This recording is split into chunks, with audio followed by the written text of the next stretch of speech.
बेटा इस चैप्टर में हम लोग क्या तैयार करने वाले हैं, projectile motion on level ground. ठीक है, projectile motion on level ground. Level ground means क्या होता है, हॉरिजॉन्टल ग्राउंड, और ग्राउंड यहाँ प्रोजेक्टाइल ग्राउंड से बॉडी को प्रोजेक्ट करेंगे, ग्राउंड में गिरेगी, ऐसा इसमें हम लोग तैयार करने वाले हैं। तो जैसे ये ग्राउंड हो गया, ये हॉरिजॉन्टल ग्राउंड है,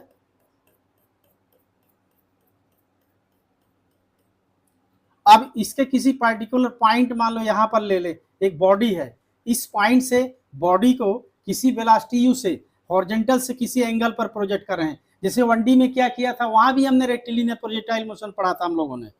वहां पर रेक्टिलिनियर में क्या था, या तो बॉडी को ड्रॉप किया था, छोड़ देंगे u 0 रखेंगे तो सीधे body under gravity straight path पर मूव करते हुए नीचे गिरेगी। ऐसे वर्टिकली अब प्रोजेक्ट किया था तो क्या होगी, बॉडी किसी हाइट तक जाएगी सीधा, फिर सेम पाथ में क्या होगी, वापस लौटती थी। लेकिन यहाँ पर क्या कर रहे हैं कि हम लोग ऑब्लिकली यहाँ प्रोजेक्ट करें, जैसे यू वेलोसिटी होगा इसकी, यू वेक्टर हॉरिजॉन्टल से बनाया गया एंगल इसका कितना, थीटा है।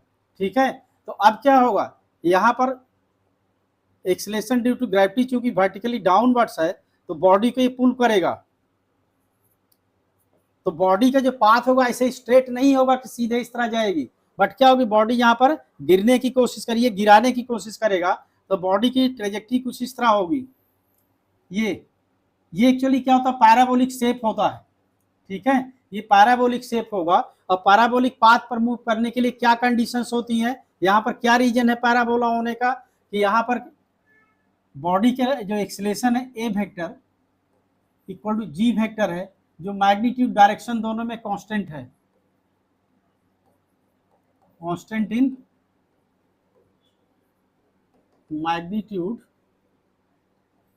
एंड डायरेक्शन बोथ, पूरी तरह से कांस्टेंट है। दूसरी चीज है कि इसका इनिशियल वेलोसिटी 0 नहीं है। अगर इनिशियल वेलोसिटी 0 होगी मीन्स आप बॉडी को रिलीज करोगे तो स्ट्रेट पाथ हो जाएगा, लेकिन यहाँ पर u 0 नहीं है। तीसरी चीज क्या है, इसकी जो इनिशियल वेलोसिटी है नॉट पैरेलल टू g है, पैरेलल या एंटी पैरेलल, मतलब दोनों चीज नहीं है। तो ऐसे कंडीशन पर जो इसका पाथ होगा पैराबोलिक होगा। पाथ कैसा बनेगा, पैराबोलिक। एक और बहुत इंपॉर्टेंट बात है कि पैराबोलिक पाथ अगर बन रहा है तो पैराबोला एक प्लेन पर ड्रॉ कर सकते हैं, एक क्या प्लेन कर्व है, तो यहाँ पर पैराबोलिक ट्रेजेक्ट्री किस प्लेन पर प्रोड्यूस होगी, तो कई बार हम लोगों के आंसर क्या होता है, एक्स वाई प्लेन पर। ठीक है, ऐसा नहीं है, आप वाई जेड प्लेन भी बोल सकते हो। आप 3D में, मतलब जैसे मान लो कि ये बोर्ड का प्लेन एक्स वाई प्लेन है, अगर इस तरफ फेंकोगे तो क्या बॉडी नहीं जाएगी, ऐसे जाएगी कहीं, तो एक्स वाई प्लेन कोई आंसर नहीं है। ठीक है, एक्स वाई एक प्लेन एक स्टैंडर्ड कंसिडरेशन है, मोशन को 2D एक्सप्रेस करने के लिए हम लोग इस मोशन को एक्स वाई प्लेन में ले लेते हैं, ऐसा है। बट प्लेन ऑफ मोशन कैसे डिसाइड होता है, देखो ये जी वेक्टर की डायरेक्शन किधर है, वर्टिकली डाउन है। ये क्या, अगर यू वेक्टर है तो बॉडी इस तरह से ऐसे किसी पैराबोलिक पाथ में जाएगी। जी वेक्टर चूंकि इधर है, अगर हम यू को डायरेक्शन को ऐसे रखें तो बॉडी इस तरह के पैराबोलिक ट्रेजेक्ट्री में जाएगी, इस वर्टिकल प्लेन पर मोशन होगा। अगर इस तरफ करो तो ऐसे कहीं जाएगी। तो यहाँ पर जो प्लेन ऑफ मोशन बन रहा है वो जी वेक्टर और यू वेक्टर का कॉमन वर्टिकल प्लेन, जिस प्लेन पर यू वेक्टर और जी वेक्टर लाई करेंगे उसी प्लेन पर बॉडी का मोशन होगा, किसी और प्लेन पर नहीं होगा। तो यहां पर होगा यहां जो प्लेन ऑफ मोशन होगा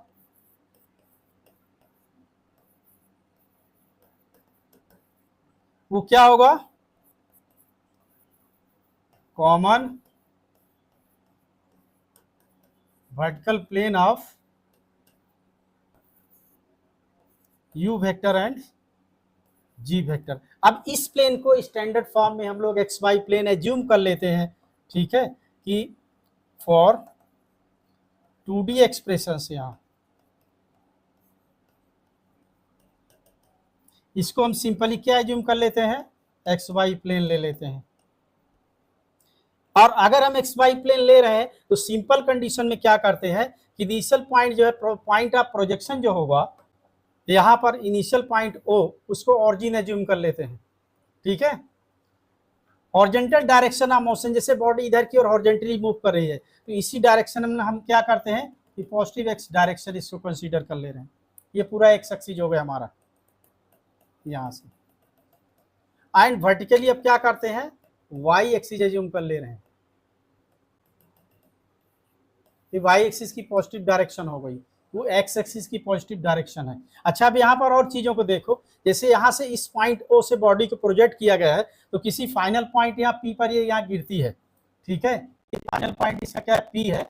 तो इस हॉरिजॉन्टल डिस्टेंस को हम लोग क्या बोलेंगे, हॉरिजॉन्टल रेंज। ये हमारा हॉरिजॉन्टल रेंज है ये।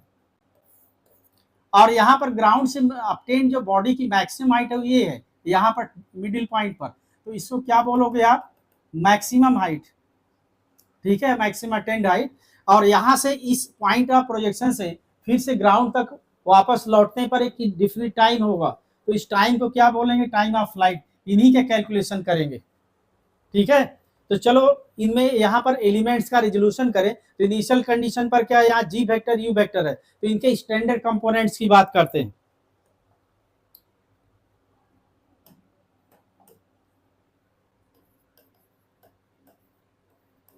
स्टैंडर्ड कंपोनेंट्स,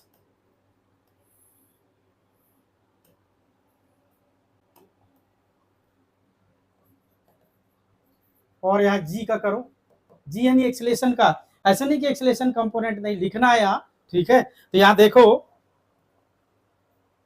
जैसे जो एक्सेलेरेशन ड्यू टू ग्रेविटी है सीधे वाई एक्सिस के अपोजिट में है, हॉरिजॉन्टल में यानी एक्स एक्सिस के लाइन एक्सेलेरेशन नहीं है यहाँ, ठीक है, एक्सेलेरेशन टोटली एब्सेंट है। तो एक्सेलेरेशन का हॉरिजॉन्टल कंपोनेंट बनेगा ax इक्वल टू 0 होगा, एंड वर्टिकल कंपोनेंट बनेगा y एक्सिस के लाइन क्या बनेगा, y एक्सिस आपने किधर लिया है, ऊपर की ओर, इसकी पॉजिटिव डायरेक्शन है, g किधर है, अपोजिट में मींस नेगेटिव y में है, तो इसका जो y कंपोनेंट होगा एक्सेलेरेशन का वो -g होगा और कांस्टेंट रहेगा ये, ठीक है। दूसरा आप u के लिए करो,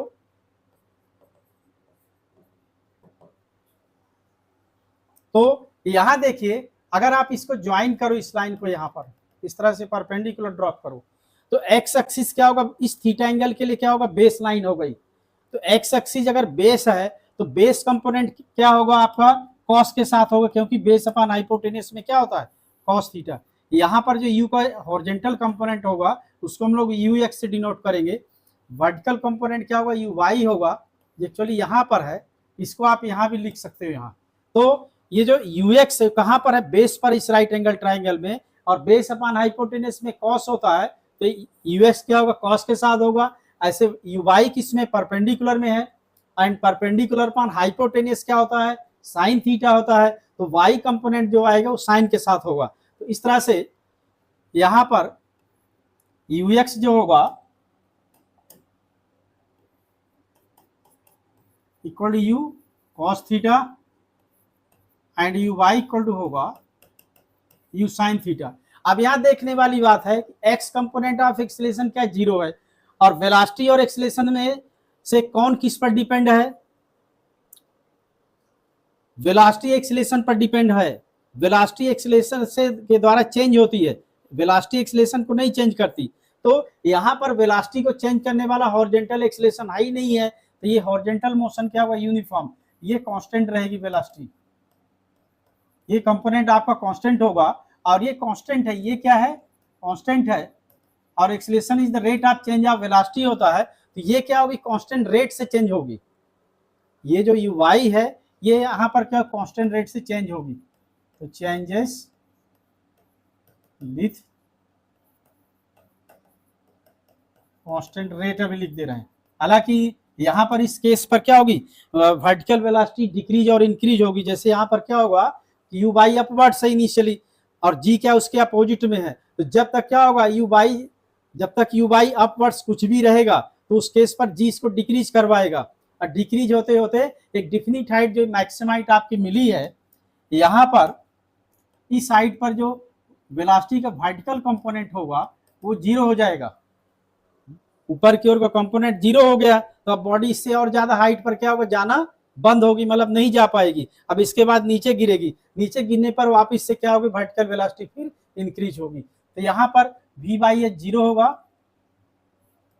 और इसका जो वेलोसिटी का हॉरिजॉन्टल कंपोनेंट यहाँ होगा v एक्सेस, तो चूंकि u क्या है, हॉरिजॉन्टल मोशन यूनिफॉर्म है, हॉरिजॉन्टल वेलोसिटी कांस्टेंट है, तो ये ux के ही इक्वल रहेगी और कांस्टेंट रहेगी। ठीक है, तो चलिए अब इनका कैलकुलेशन हम लोग करते हैं। एक्सप्रेशंस देखो,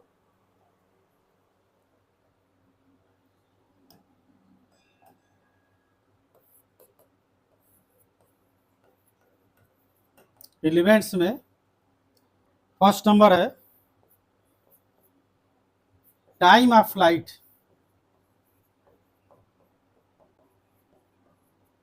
ठीक, देखो तो टाइम ऑफ फ्लाइट की प्रॉपर्टी क्या है कि आप पूरे कंप्लीट टाइम ऑफ फ्लाइट में जब तक बॉडी ओ से पी पर पहुंचती है, तो एक्चुअल में हुआ क्या है कि बॉडी क्या है, वाई एक्सिस में ऊपर गई है और फिर उतना ही नीचे आई। ग्राउंड से ग्राउंड में लौटने का मतलब क्या है, वाई एक्सिस में ऊपर जाना और फिर सेम लेवल पर वापस आना। मीन्स क्या है, डिस्प्लेसमेंट अलोंग वाई एक्सिस 0 है। तो ऐसे केस में यहां पर डेल्टा वाई 0 है। ठीक है, ये ध्यान रखोगे। तो इससे हम लोग कर रहे हैं equation of motion in 2D वाला जो वाई कंपोनेंट डिस्प्लेसमेंट वाला वो फॉर्म हम लेंगे। तो from delta y equal to u by t plus आप ए बाई टी स्क्वायर का यूज करें। यहां पर डेल्टा वाई आप 0 कर दो,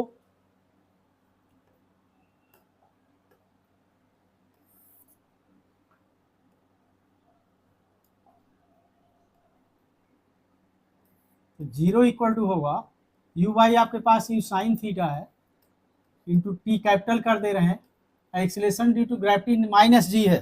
ठीक है, यहाँ पर उसका कंपोनेंट निगेटिव है, तो minus half g t square. इसको यहाँ आरएचएस में करके सिंप्लीफाई करोगे तो आपको टाइम ऑफ फ्लाइट का रिलेशन मिला टी इक्वल टू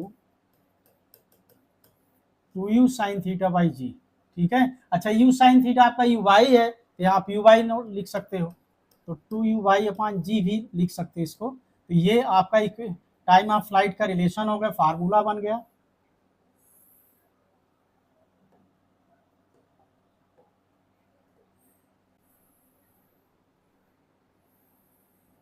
ठीक है, इसको आपको लर्न रखना है। फिर यहाँ मैक्सिमम टाइम ऑफ फ्लाइट की बात करें तो टाइम ऑफ फ्लाइट किस पर डिपेंड है, यू पर, थीटा पर और जी पर। किसी एक पर्टिकुलर प्लेस पर, छोटे से जगह पर जी कांस्टेंट रहता है, उसको आप चेंज नहीं कर सकते। यू को आप क्या है, एक फिक्स कर लो, मतलब स्पीड ऑफ प्रोजेक्शन जो है हम लोग एक गिवन ले लेते हैं, गिवन वैल्यू इसका, और थीटा को यहाँ वैरी करके देखते हैं। ठीक है, कि टाइम कैसे चेंज होता है। तो थीटा अगर 0 तो साइन का value 0, minimum time of flight होगा। और फिर आप इंक्रीज करो तो साइन का मैक्सिमम वैल्यू कितना होता है, 1। कितने डिग्री पर, 90 पर। तो यहाँ पर और t max sin theta equal to 1। लेकिन अगर साइन थीटा 1 करोगे देन थीटा कितना रह लेना पड़ेगा, 90 डिग्री। 90 करने में मतलब सीधे वर्टिकली आप प्रोजेक्ट कर रहे हैं, तो क्या होगा, पैराबोलिक प्रोजेक्टाइल नहीं होगा, उसके इस पर क्या होगा, रेक्टिलिनियर प्रोजेक्टाइल होगा। तो ऑल ओवर प्रोजेक्टाइल में थीटा तो इक्वल टू 90 लेना है। लेकिन अगर आप कहें कि पैराबोलिक प्रोजेक्टाइल है तो slightly less than 90 degree angle को रखना है। या आप इसको इस तरह से भी कह सकते हो कि theta approaches to 90 degree, means 89.999 degree, इस तरह से। लेकिन वो न्यूमेरिकल वैल्यू उतना ही रहेगा।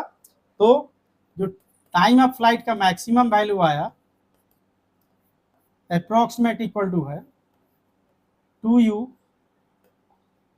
Upon g. ठीक है, इस तरह से ये टी मैक्स है, इससे ज्यादा टाइम किसी गिवन स्पीड के लिए नहीं हो सकता। ठीक है, सेकंड देखो, मैक्सिमम हाइट है ना ये। तो मैक्सिमम हाइट की प्रॉपर्टी क्या आई थी आपके पास, ये जो वेलोसिटी का वर्टिकल कंपोनेंट है वो 0 है। ठीक है,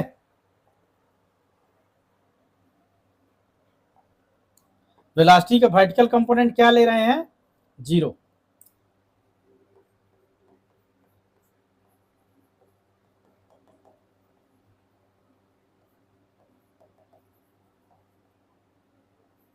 एच, इसकी प्रॉपर्टी है v y H equal to 0।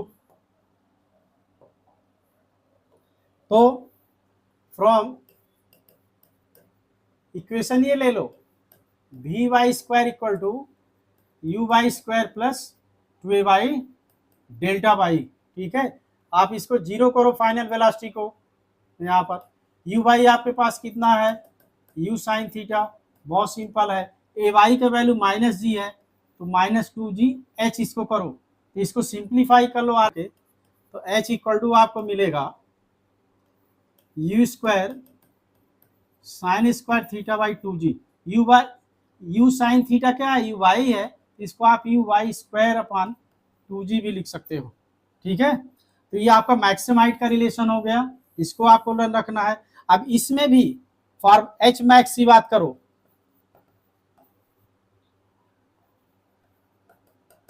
तो यहां भी अब एच मैक्स का मतलब क्या है, एच मैक्स तो ऐसे भी हम लोग पढ़ रहे थे इस टॉपिक में, लेकिन एच का जो मैक्सिमम पॉसिबल वैल्यू है वो भी थीटा के अकॉर्डिंग चेंज होता है। एच का वैल्यू क्या थीटा के अकॉर्डिंग चेंज होगा, अगर थीटा जीरो रखो तो एच जीरो होगा, मैक्सिमम हाइट जीरो रहेगी, अदर हाइट्स उसके भी कम, उससे भी कम होगी। यहाँ पर ट्रेजेक्ट्री में देखो कि मैक्सिमम हाइट है, इससे पहले कम हाइट है और कम हाइट है और कम हाइट, बाद में भी हाइट कम है, हम लोग इसकी बात कर रहे हैं। ये हम क्या करेंगे, थीटा चेंज करके इस मैक्सिमम हाइट के वैल्यू को भी चेंज कर सकते हैं। तो ये एच मैक्स का मतलब क्या है, मैक्सिमम पॉसिबल हाइट। ठीक है, जब किसी क्वेश्चन में ऐसा फील हो कि आपसे एच के मैक्सिमम पॉसिबल वैल्यू की बात हो रही है, ऐसा पूछा गया, ऐसा क्वांटिटी टर्म गिवन है, तभी आप इसका यूज करोगे, अदरवाइज सिंपली यही एच मैक्स का यूज करोगे। तो यहाँ पर भी क्या होगा कि साइन थीटा इक्वल टू 1 होगा, या थीटा अप्रोचेस टू 90 डिग्री, जब साइन 90 कर दोगे तो 1 हो जाएगा, तो एच मैक्स आपका होगा, ये भी मैं प्रोजेक्टाइल मोशन पैराबोलिक केस में क्या कर रहा हूँ, अप्रोक्सीमेशन कर दे रहा हूँ, यू स्क्वायर बाई 2g, हालांकि वही लेना, न्यूमेरिकल इतना ही लेना है आपको। Horizontal range,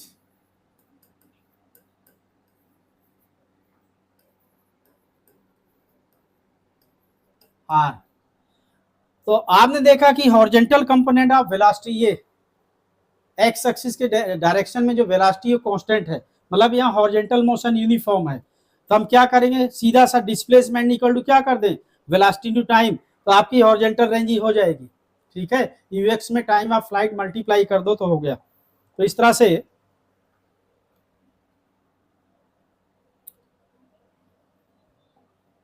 are equal to बनेगा यूएक्स इंटू टी, यूएक्स यानी u cos theta, time of flight 2u sign theta by g, then R equal to आपको मिला 2u square, u square into 2 sine theta cos theta upon g. ठीक है, क्या मिला, u square 2 sine theta cos theta by g. अब 2 sine theta cos theta क्या होता है, sine two theta, very simple.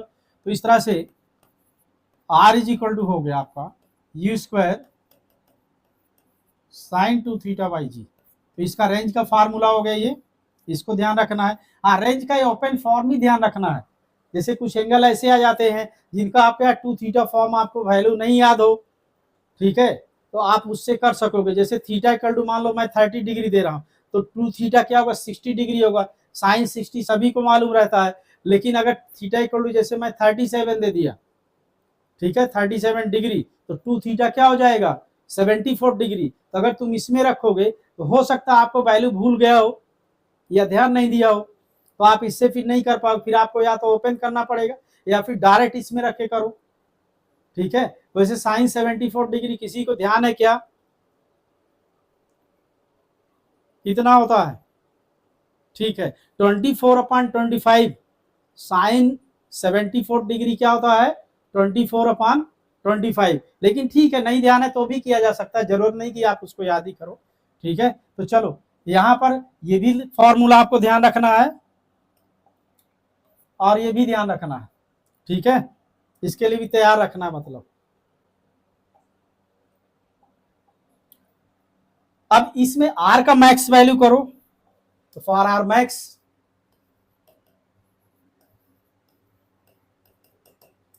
Sign 2 theta equal to 1 होगा।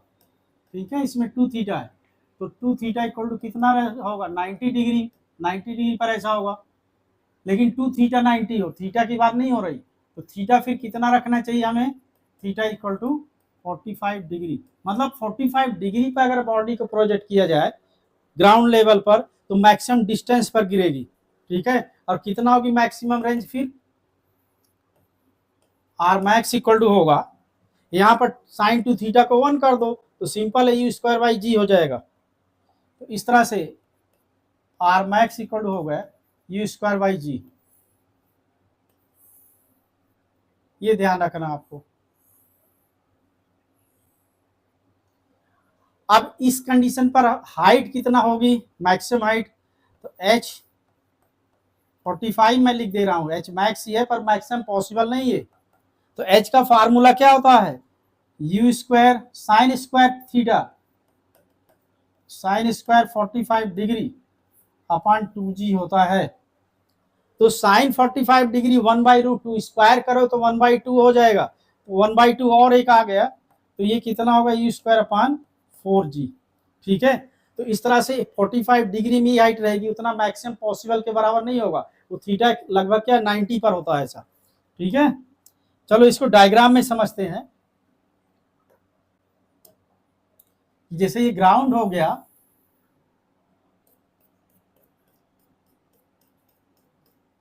इस पॉइंट से मान लो बॉडी को आप प्रोजेक्ट करते हो, तो यहाँ अगर थीटा 0 रखो तो बॉडी लुढ़केगी, लुढ़कना मतलब प्रोजेक्टाइल मोशन नहीं, स्पेस पर 0 डिस्प्लेसमेंट है, मतलब 0 रेंज हो गई उसकी, ऊपर नहीं जाएगी बॉडी, ठीक है।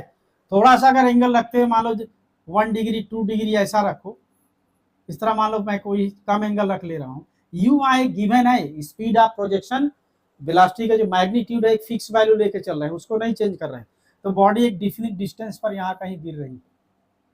थोड़ा सा और एंगल को इंक्रीज करोगे तो थोड़ा और दूर में गिरेगी, ये थोड़ा सा और बढ़ाओ और दूर गिरेगी, लेकिन 45 डिग्री करो यहां पर, ये 45 डिग्री मैं ले रहा हूं, ये उतना ही रख रहा हूं स्पीड, तो बॉडी क्या मैक्सिमम डिस्टेंस में यहां मान लो गिरी। अब इससे ज्यादा अगर आप बढ़ाते हो, ठीक है, इससे ज्यादा एंगल करोगे तब बॉडी ज्यादा डिस्टेंस में नहीं गिरेगी, इस पॉइंट फाइनल जो पॉइंट आपका ये पी मिला है उससे ज्यादा डिस्टेंस में बॉडी नहीं जाएगी, ठीक है। अब एंगल को इंक्रीज करो और ये, तो बॉडी क्या यहाँ कहीं गिरेगी, पहले आ गई, और ज्यादा करोगे हाइट तो वहां बढ़ती चली जाएगी, मैक्सिमम हाइट बढ़ती जाएगी, ठीक है। तो बॉडी यहाँ कहीं गिरेगी, थीटा 90 कर दो, यहाँ कर दे रहे हैं, तो बॉडी मैक्सिमम पॉसिबल हाइट पर जाके फिर यहाँ गिरेगी, ये ठीक है। तो ये आपका आर मैक्स होगा, ये वाला, ये 45 डिग्री पर जो मैक्सिमम हाइट थी वो है h 45 डिग्री, अभी जो निकाला ये वाला यू स्क्वायर बाई 4g वही है। ये क्या है, मैक्स पॉसिबल है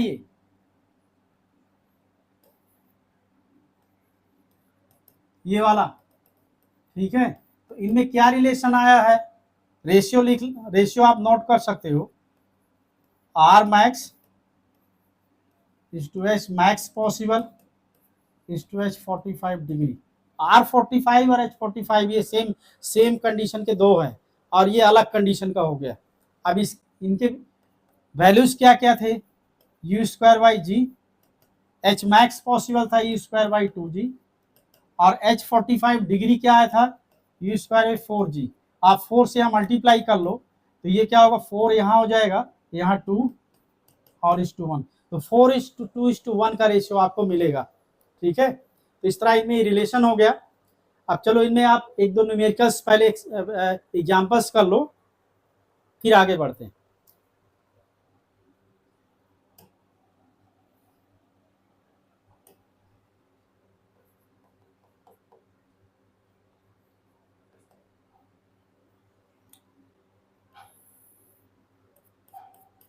मान लीजिए एक बॉडी को यहाँ चलो u इक्वल टू सपोज करो 20 मीटर पर सेकेंड से प्रोजेक्ट कर रहे हैं, और थीटा चले कितना ले लेते हैं angle of projection 30 degree, then find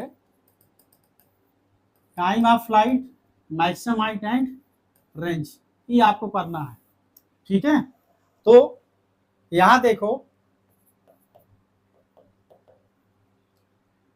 t equal to कितना है, फार्मूला क्या था इसका, 2u साइन थीटा अपान जी। ठीक है, क्या formula, 2u sign theta by g. Value put करो यहाँ पर, ये 2 हो गया, u आपके पास 20 गिवन है, ये थीटा कितना है 30 डिग्री, तो इंटू साइन 30 डिग्री बाई जी का वैल्यू आप 10 ले लो, नहीं गिवन है तो, या जो डाटा अलग अदर रहते हैं उनके अगर जी गिवन नहीं क्वेश्चन में, तो गिवन डाटा के अकॉर्डिंग जी का वैल्यू 9 या 10 जो भी सुटेबल हो आपको ले लेना चाहिए। तो यहाँ पर क्या हुई, कैंसिल होगा 0 0 ये, और साइन 30 क्या होता है 1/2 होता है, तो इस 2 से कैंसिल हो जाएगा, तो ये कितना होगा, टाइम ऑफ फ्लाइट आपका 2 सेकेंड। ठीक है, मैक्सिमम हाइट करो, h equal to u square sin square theta by 2g, यहां पर वैल्यू सब्स्टिट्यूट कीजिए, तो 20 square sin square 30 degree upon 2 into 10, तो 10 इंटू 2 ये भी 20 है, तो एक 20 कैंसिल, एक 20 आया, साइन 30 1/2 उसका स्क्वायर 1/4 हो गया। ठीक है, इसको डिवाइड कर लो, तो इस तरह से क्या होगा 5 मीटर इसकी मैक्सिमम ऑब्टेन्ड हाइट हो गई, 5 मीटर।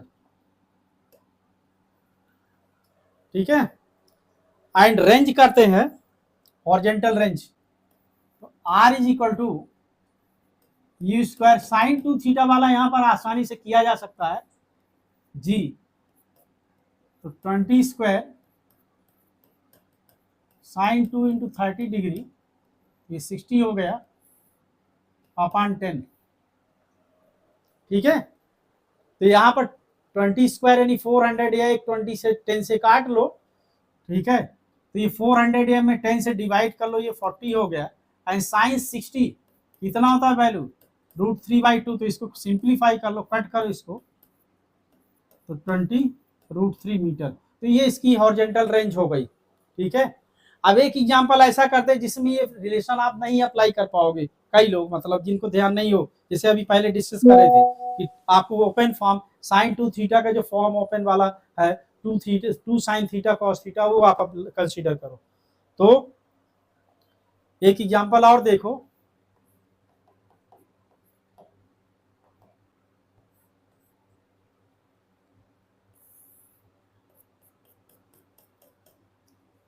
एंगल ऑफ प्रोजेक्शन, चलो थीटा इक्वल टू मान लो 37 डिग्री ले रहे हैं, ये इक्वल टू सपोज कीजिए 10 मीटर पर सेकेंड है, फाइंड आर, रेंज फाइंड करते हैं। ठीक है,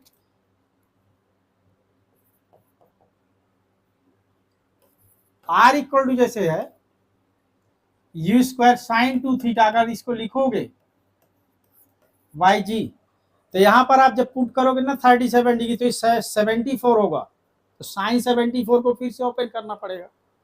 इससे बेटर है कि आप ओपन वाला फॉर्म ले लो, u square 2 sine theta cos theta by g, अब इसमें वैल्यू पुट करो, तो आपको मिलेगा R is equal to 10 square, इस बार यू 10 गिवन है, ध्यान रखना यार, 10 square into 2 into sine 37 degree cos 37 degree by 10, एक 10 तो कैंसिल हो गया, 10 स्क्वायर है वो, ये 20 हो गया, एक 10 यहाँ पर मल्टीप्लाई कर दे इस 2 में, और साइन 37 डिग्री 3/5 सबको पता है, कॉस 37 डिग्री 4/5 ये भी पता है, इसको सिंप्लीफाई कर लो, तो 5 4 जा करो तो यहाँ 20 हो गया, ये कितना होगा 4 4 जा 16 3 जा 48/5। आई होप आपको प्रोजेक्टाइल मोशन अच्छे से क्लियर हुआ होगा, और आपको डाउट्स होंगे तो आप इस पर, मेरा जो ये व्हाट्सएप नंबर है, यहाँ पर अपने डाउट्स रिप्लाई कर सकते हो, कोई क्वेश्चन हो आपका आप इस पर सेंड कर सकते हो। ठीक है, या मोबाइल ऐप में जाकर के भी वहाँ भी सेंड कर सकते हो, या वेबसाइट में भी आप इसको लॉग इन करके वहाँ भी अगर ऑप्शन मिलता है तो वहाँ से मुझे डाउट्स अपने रिप्लाई कर सकते हो। ठीक है, और आप लोग यूट्यूब चैनल जो लोग देख रहे हैं, ठीक है, तो चैनल को सब्सक्राइब भी करें ताकि इस तरह के वीडियो हम आपको और है ना सेंड कर सकें, आपके पास तक पहुंच सके, ठीक है, और आपसे जुड़ सके। Okay, thank you.